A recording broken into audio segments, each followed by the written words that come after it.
Bago po tayo magsimula sa deliberasyon ukol sa pagtukoy ng probable cause sa impeachment proceedings na ito, kinakailangan magtakda ng ating chairperson ng ilang panuntunan upang matiyak ang maayos, patas at episyenteng pagtatalakay. Ang komite ay may 38 na regular members. Ang quorum ay 1/5 ng kabuuan. Ang ex-officio members ay may boses at may boto. Ang mga nais magsalita ay kailangan makipag-ugnayan sa committee secretary upang maitala ang kanilang pangalan. Magkakaroon tayo ng alternating recognition ng minority at majority na may 5 minuto bawat isa. Maaari tayong magbigay ng second round kung may oras pa po. Hinihiling ng chairperson na hintayin muna ang kanyang pagkilala bago magsalita upang mapanatili ang kaayusan. Sa mismong pagdinig, ang mga resource persons ay susuriin ng mga miyembro ng komite alinsunod sa Section 7 of the Rules of Procedure in Impeachment Proceedings. Ang mga resource persons ay hindi papayagang magsalita o gumawa ng mga interjection malibang kung at hanggang sa sila ay kilalanin ng ating chairperson.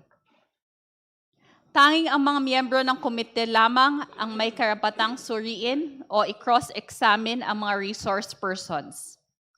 Ang mga partido ay maaaring humingi ng pahintulot mula sa chairperson na magsumite ng mga tanong na itatanong ng ating chairperson kung sa kanyang opinyon ay kinakailangan ang mga ito para maging malinaw ang talakayan.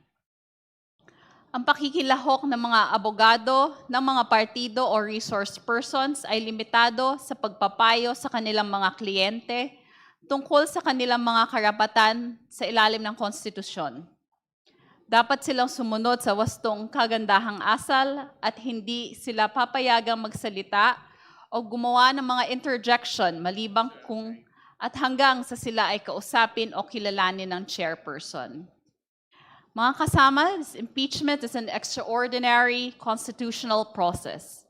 It demands sobriety, discipline, and unwavering respect for the rule of law. Hindi personalidad ang ating hinaharap ngayon, kundi ang ating constitutional duties. Thank you very much, Madam Chair. Can we hear the necessary motion for the adoption of ground rules? Madam Chair, I move to adopt the ground rules as stated earlier. There is a motion to adopt the ground rules read by the Honorable Zamora Rodriguez. Madam Chair, there is here a statement that in our rules, only members can ask questions. And I would refer now to Section 7, committee finds, and then the committee shall conduct a hearing and examination and cross-examination by members of the committee, very clear. However, Section 7 shall obey the Constitution of the Republic of the Philippines. The Bill of Rights, Madam Chair, Article 3, provides that the right to be heard by himself or herself or to counsel is inviolable. It is in paragraph, in section, in the rules, in the Bill of Rights, is in the section on Section 2, and then also on custodial Section 2 and Section 4.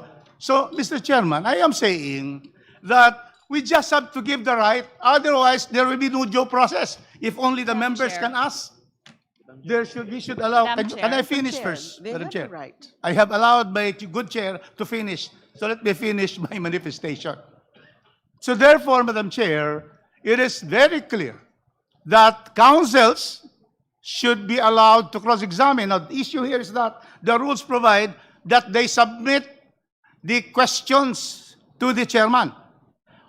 Will the chairman have the discretion to read or not? Or everything that will be given to the chairman will be read? To answer the question of the Honorable Rodriguez, so long as the question is germane to the discussion pending before the committee, the chair will read the questions which are being submitted or which will be submitted by the counsels of the parties. That includes the counsel of the respondent. Thank you, Madam Chair. But Madam just to be Chair. able to state that this representation believes to be able to afford really procedural due process, as pronounced in the leading case of Angtibay versus CIR. The 7 cardinal rights of a person who is accused, in this case, akin. We are really, this is even more than a criminal case because we are trying to remove the official who had the highest votes in the history of this country as vice president. So what I'm saying, Madam Chair, we should allow the counsels to appear if they so wish and be able to cross-examine the witnesses of the complainants. That is the way to be able to afford the opportunity of procedural due process as is enshrined in Article 3 of Section 1 of the Constitution. Madam Let Chair. us be guided by the fact that this is not yet the trial.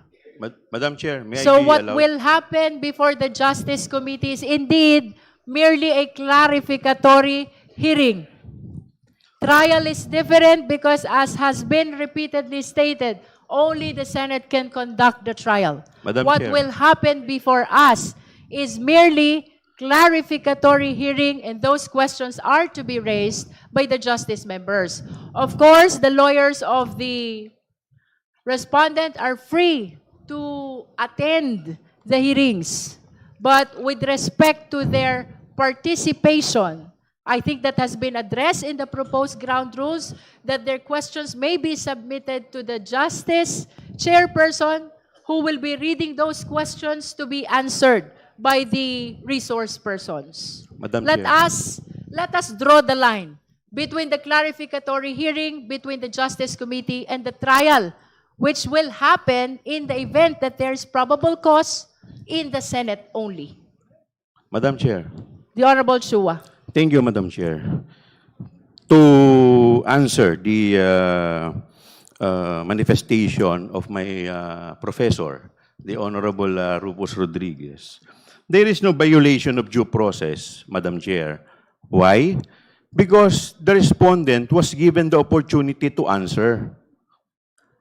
That was the time when she is allowed to give all her answer. Now, sinasabi po natin that this is akin to preliminary investigation. Sa preliminary investigation po ba, did we allow the complainant and the counsel to cross-examine? No. It was only the investigating prosecutor who is allowed to propound question to clarify. Hindi pa po ito yung full-blown trial. And us, as member of the Justice Committee, that is our job to ask clarificatory questions. Yun po yung intention nito. To do otherwise, kung iba po yung nasa isip nito, dapat clearly and expressly nilagay po dito sa ating rules na yung examination and cross-examination can be conducted by members of the committee and or counsel and the complainant. Kaso hindi naman po ganun eh. Sa buong Pilipinas, wala po kayo, never po nangyari sa preliminary investigation, nagkaroon ng cross-examination or nagkaroon ng opportunity na mag-cross-examine ang counsel at ang complainant. Thank you, Madam Chair. Madam Chair. Madam Chair. Madam Chair. The Honorable Zamora and then the Honorable Vice Chair Dumogan. Madam Chair, I reiterate my motion to approve, to adopt In- the ground rules as I earlier stated. In the interest of due process, let's hear as the last manifestation on the issue of representation by counsel, the Honorable Zamora, the Honorable Dumogan, and then we rule on the motion to approve the ground rules. Honorable Dumogan. Thank you, Madam Chair. As I said, we fully, is in the motion that respondent is entitled to counsel. In her counsel are entitled to ask clarificatory question, but it must be coursed through the chair, who will read the questions. That is the same in a preliminary investigation in a criminal case. But on the other hand, after the complainants had presented their evidence, it will now be the turn of the respondent. When the turn of the respondent will come, counsel can possibly present also the evidence of the respondent. But, as I said, the respondent must be present because who will now answer clarificatory questions from the investigators? The members of the committee are considered as the fiscal conducting an investigation. So, who will now answer the clarificatory questions of this committee if the respondent will not be here? So, anyway, it will be her right if she does not appear. But to me, it will be a waiver of her right also to answer clarificatory questions of any members of this committee. Respectfully submit. Thank you. At this juncture, we shall now Madam Chair, resolve Madam Chair, the motion. I think another- we've heard already No, all another your meaningful and significant manifestations on the right to be represented by counsel. So with the indulgence of the Madam Honorable Chair, Zamora. there is a next ground rule which I would like to again manifest. We're finished with the representation and Okay. presence. You may proceed on the I'd next like- ground rule. I would like to ask our Vice Chair, after the issue of the questions to be sent, what is the next ground rule? Because I have also a manifestation on that.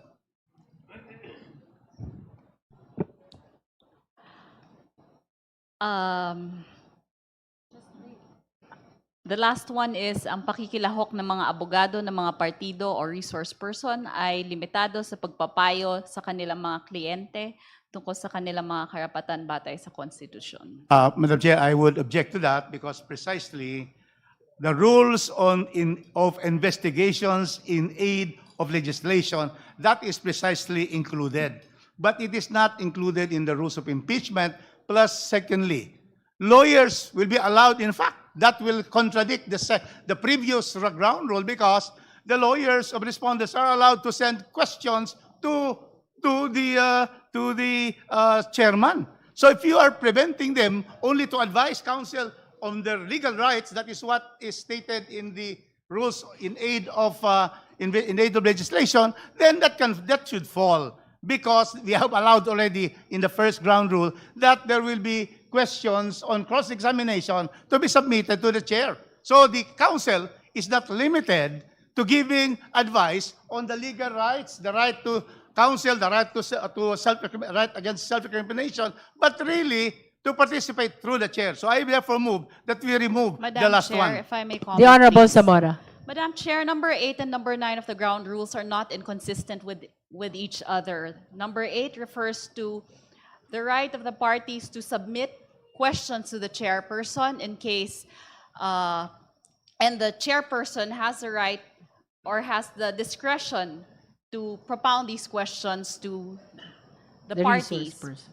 For number 9, Madam Chair, the statement that the parties and their counsels, the counsels are limited to advising their clients about their rights under the Constitution is actually a very general statement that, yes, we should follow what is stated in the Constitution.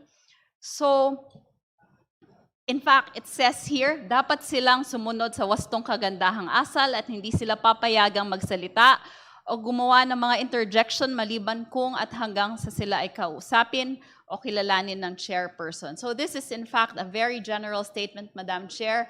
And again, as we are in a preliminary investigation stage, we are not violating the right of the respondent to counsel.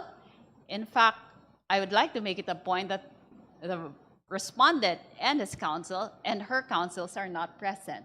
Thank you, Madam Chair. Thank you. Any other manifestation? We are Madam on Chair. number 9 Madam Chair. ground rules of impeachment, of the Madam hearing Chair. proper. The Honorable Tino.